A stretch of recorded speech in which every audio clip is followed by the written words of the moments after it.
Welcome boys and girls from YouTube, my name is Sloth, this is the Sloth Forge and thanks a lot for stopping by. In today's video, I want to showcase you the probably strongest Continental Challenge team that is out there right now, and this honestly is an amazing team.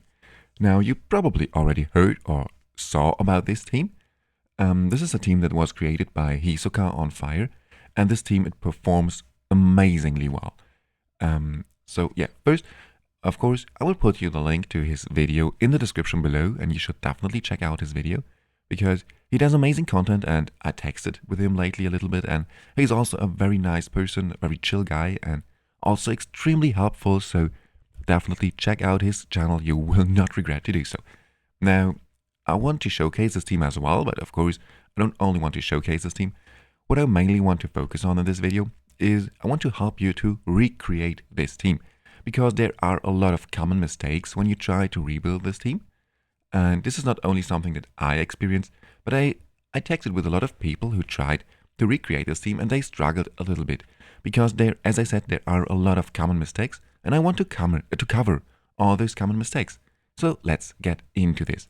And first, yeah, as I said, now this team, Hisoka, he did a bit more than 800 million damage with this team, which is obviously, this is insane. Especially considering that we are using a pretty easy to build team actually. First, we're using Biggs, who is a rare hero, super easy to come by. I think all of you will have Biggs. Then we are using Elminster. He's another legendary hero, but he is extremely free-to-play friendly. Everyone who played actively should have Elminster. And actually the same with Torrin. I really hope and think that all of you have access to Torrin as well. So 60% of this team is absolutely affordable for everyone. Now, the two heroes that are absolutely mandatory are Carve and Durem. But as you can see, we're not using an exclusive hero in this team. So this is really an amazing team, especially considering that it can deal up to 800 million damage. But if you want to deal 800 million damage, then first you need an Inspiration 5 Durem. Otherwise, this is obviously not possible. 800 million damage is just insane. But you can also deal insane amounts of damage, like 400 to 500 million damage, with an Inspiration 0 Durem. But you have to follow all those steps precisely, because as I said, a lot of common mistakes, and you have to just follow those steps. So let's get into this. First, and this is something very important, which a lot of people actually forget. It is we or Hisoka, he is using the Wavebreaker talent, or the Wavebreaker. Now, what are those called? Let's call them word buff. He's using the Wavebreaker word buff or team white buff, whatever. Now, because this is a very cool buff, and I already mentioned this in other videos as well, especially later on, so from now on, for the Continental Challenge and also the end game content, this is going to be an extremely good buff. Especially also for your teams where you are using one main DPS hero, the Wavebreaker talent or Wavebreaker team buff is extremely valuable. So also your Lavanis teams, for example, they are going to love this buff. Goes up to 18%, 30 seconds, which is just very cool. But to make sure that this buff, because this buff is always, it hits always, or it inflicts always on the hero with the highest attack. So you want to make sure that Durem is the hero who gets this buff. Because I saw a lot of teams where actually the one who got the buff was Carve. And the reason therefore was because we are using Carve not in the Witch Remains, but in the Dawnpipe organ. So obviously we try to build our Carve with as much attack as somehow possible. Because then, he shares his attack, thanks to the Dawnpipe organ, with Durem. So it makes absolutely sense to build your Carve with as much attack as somehow possible. Nevertheless, we want Durem to have the highest attack. Now here, as you can see, my Carve has roughly around 500 attack more than Durem, but this is absolutely fine, because over time, Durem gets a bit of attack. Also, at the start of the battle, he just gets 20% of the attack from Carve added. So he has, even though on paper he has less attack than Carve, in the actual fight, he has more attack than Carve. So, and this is your goal. You definitely want Durem to be the hero with the highest attack. Then you can just start the battle, go here in the info tab, and then you can see who gets the Wavebreaker buff.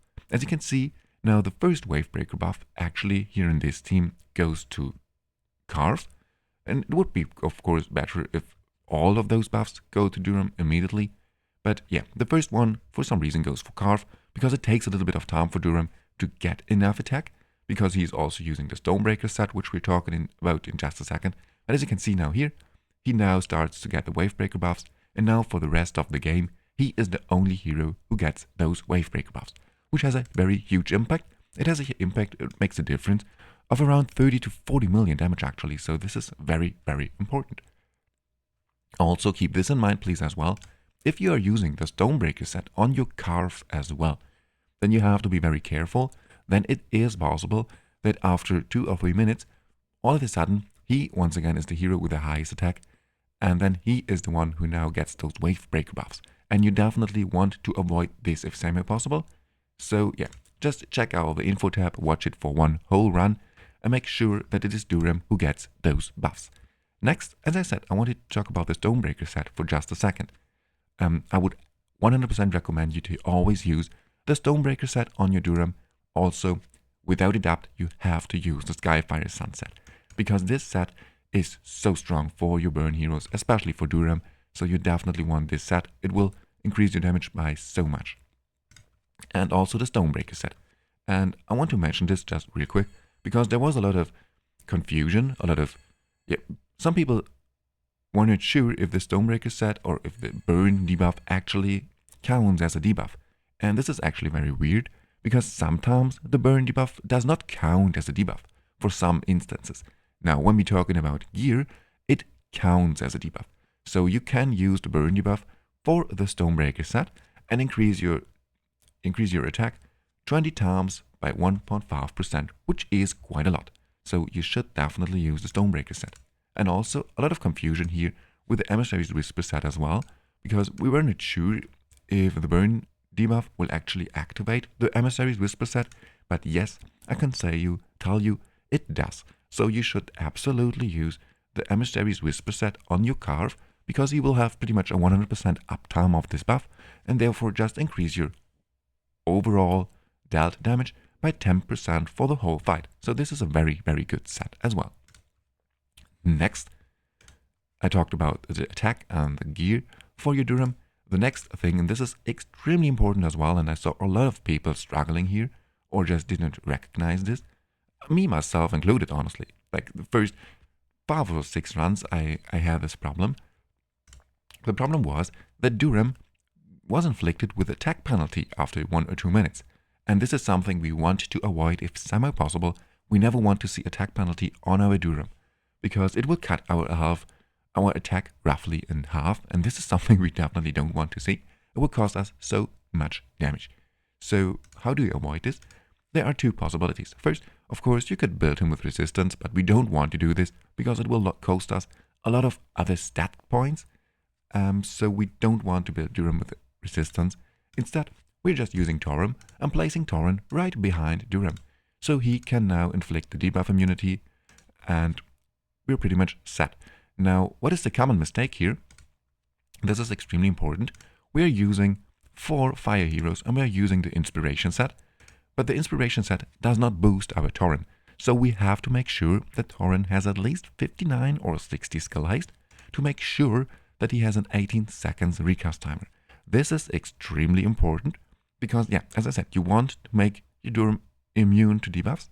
So we have to make sure that Torrin is able to have an 18 seconds recast timer. So we need to focus for enough skill haste, and there are different ways to do so. Of course, I am very lucky and I have him at Inspiration 3, which helps very much, 30 skill haste, so this makes this very easy for me. But you can just use different strategies. You can just build him with very good skill haste rolls on your runes, which is honestly not too easy. You need 2 triple rolls on both of your runes and a lot of luck as well, or 1 triple roll and 1 quad roll on skill haste, which is very hard to get up actually. Another way is to use another artifact. For example, you could use the Solar King's or the Gatekeeper Staff, which just provides you 60 skill haste, just enough to reach the 18 seconds recast timer, but of course it will cost you a lot of damage.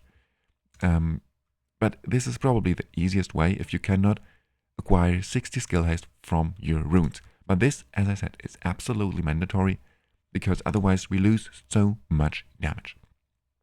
Now, next. And this is once again about stats. It is about accuracy on your Durem. This is something that I saw a lot of times now as well in the last couple of days. I saw a lot of Durems that were built very good with a lot of attack, good amount of crit rate and crit damage, but no accuracy. And this is like probably the biggest decrease in damage that you can get, because the biggest part of his damage comes from all his blasts, from all his inflicted burn debuffs. So we want enough accuracy on Durem. Ideally, we have 210 accuracy on Durem, because he gets another 50 accuracy from the Psychic Core. So in the best case scenario, you have like 210 accuracy, but well, 180 is what I'm using right now, and this is fine. But of course, if I would have a bit more accuracy, it would just help me. But with 180 accuracy plus another 50 accuracy, it means we have like 230 accuracy right now, which is roughly enough. We inflict at least like 85 to 90% of the time we actually inflict those burn debuffs, which is fine, which is okay. 100% inflicted burn debuffs would of course increase our damage further. But yeah, please don't use your Durem with only 100 accuracy or so. This would cause you a lot of damage. Next, and this is also extremely important, and this is something that I didn't understand in the beginning, but I just tried around a little bit, and then I understood this. So if you watched Hisoka's video, or you're just now watching this video and you want to copy this team, you can just use the team code in the description below, and then it will copy your team and it will place your heroes just somewhere on the board. Now, then the first thing that you want to do, and this is important, this is crucial, guys. You want to remove, just what I did here, remove all your 5 heroes from the board. And then you want to place them manually. And the order in which you place those heroes, those 5 heroes, is extremely important. Please, you have to follow those steps precisely. So first, you want to place Durem on the board. Then Carve, then Torrin, then you want to place Elminster on the board, and then finally, the last hero that we place on the board is Biggs. And now this is extremely important, and you definitely have to follow those steps. Why, you're probably asking? Now it is because of those skeletons that Ursulas spawns. Those skeletons, they are somehow linked to your heroes, but not only to your heroes and the positioning of your heroes, but also for some reason for the sequence in which order your heroes were placed on the board. And I have absolutely no idea how Hisoka was able to find out about this sequencing or about the order in which the heroes had to be placed.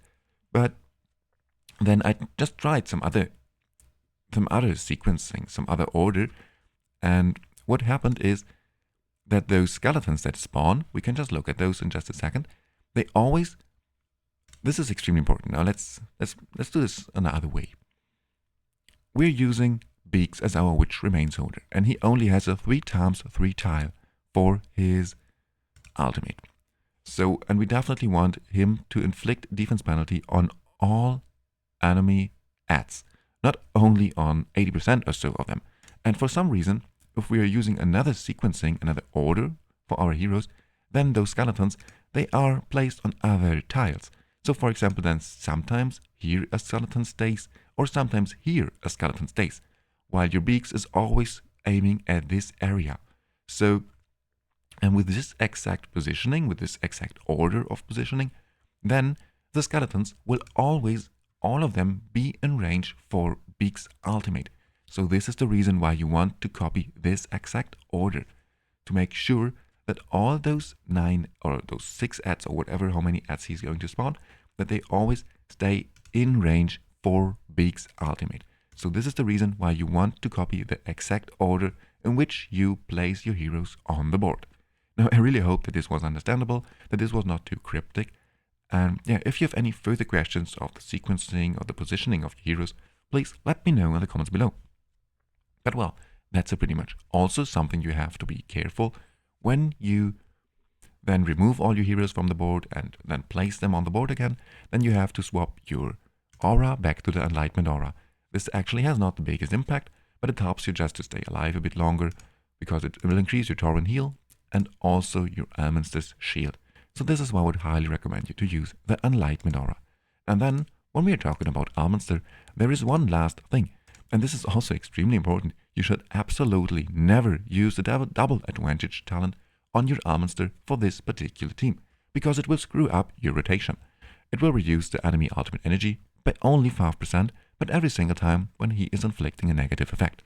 And this, as I said, will screw up our rotation, because our Torrin is actually in sync with the boss, and we want the whole team to stay in sync with the boss. So this is why we never ever want to bring the double advantage talent for Elminster. So yeah, just use another talent here, but not the double advantage. I saw some people using this, and yeah, as I said, it will just it will screw up your rotation. And then I think actually that's it. I really hope that I've mentioned everything. If there is something that I forgot, if there's something that you want to add, something that you struggled with when you try to recreate this team, please let me know in the comments below, and I will add it in the pinned comment or whatever. But yeah, that's it for today. I really hope that this was helpful for you. If you have any further questions, or yeah, as I said, you want to add something, please let me know in the comments below. Also, let us know in the comments below how much damage you did with this team, because as I said, some people out there can deal up to 800 million damage with this team, but it is of course extremely hard to do so. You need like pretty much perfect gear, not only perfect gear, but also pretty much perfect inspiration, at least on your Durem, because he very much benefits from the inspiration. He gets so amazing buffs, a lot of crit rate and crit damage, which is amazing. Then also additional attack of 30%, which is very cool as well. And then the inspiration 5 is just insane. Ignoring 50% of the target's defense helps you to deal so much more damage. So this is the reason why, yeah, the difference between inspiration 0 and inspiration 5, it makes a difference of like 200 million damage. So yeah, if you only have inspiration 0, you don't deal 500 million damage, it's absolutely no problem. As I said, it also is very, very stat dependent or gear intense, this Durem. But yeah, that's it for today. Thank you very, very much for stopping by. See you in the next one.